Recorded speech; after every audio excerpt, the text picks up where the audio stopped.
Hello friends, welcome to AHT times channel. Friends, మన యొక్క తెలంగాణ రాష్ట్ర వ్యాప్తంగా వీరందరి ఖాతాలకు డబ్బులు అయితే జమ అయ్యాయి. సో ఆ డబ్బులు ఎవరికి జమ అయ్యాయి అంటే మీకు ఎక్స్ప్లెయిన్ చేస్తాను. అలాగే బ్యాంకుల్లో కూడా అయితే పడుతున్నాయి, వెళ్ళి తీసుకోండి. అలాగే రాని వారు ఈ ఒకటి కనుక చేస్తే మీకు డబ్బులు అనేది పడతాయి. ఆ ఒకటి ఏంటికి మీకు ఎక్స్ప్లెయిన్ చేస్తాను.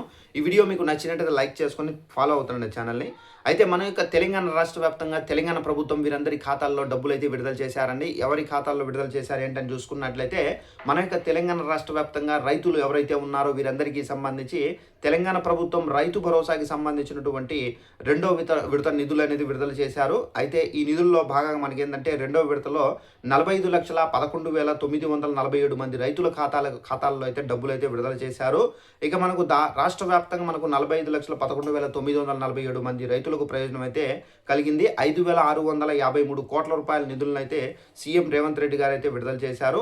మార్చి 22వ తేదీన మనకు 1.50 ఎకరాల కోట్ల ఎకరాల సీఎం విడుదల చేశారు. సో ఆ సమయంలో మనకు 3,590 కోట్లను రైతుల అకౌంట్లో అయితే విడుదల చేశారు. ఇక మనకు రాష్ట్రంలో మనకు సుమారు 73 లక్షల మంది రైతులు ఈ రైతు భరోసా పథకం కింద పెట్టుబడి సాయంగా మనకు ఎకరాకు 6,000 రూపాయల చొప్పున మనకు అందుకున్నారు.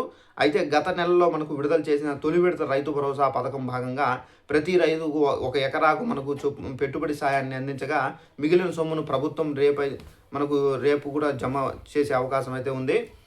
సో మనకు 85,000 మంది అయితే ఉన్నారని చెప్పేసి వ్యవసాయ శాఖ అధికారులకు అయితే వెల్లడించారు. సో ఫ్రెండ్స్, చూసారా మన యొక్క తెలంగాణ రాష్ట్ర వ్యాప్తంగా రైతు భరోసా పథకానికి సంబంధించి ఎవరైతే అర్హత కలిగిన రైతులు ఉన్నారో వీరందరి ఖాతాల్లో డబ్బులు అయితే జమ అయిపోయాయి.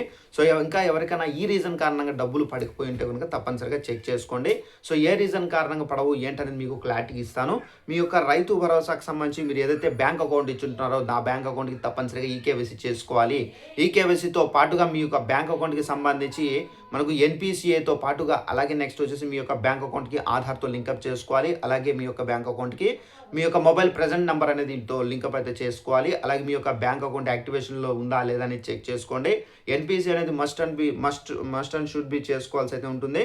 సో అది చేసుకుంటేనే మీకు డబ్బులు అనేది జమ అవుతాయండి. సో ఇదండి ఇన్ఫర్మేషన్. ఈ వీడియో మీకు నచ్చినట్లయితే లైక్ చేసుకొని ఛానల్లో ఫాలో అవుతారండి. Thanks for watching this video. All the best.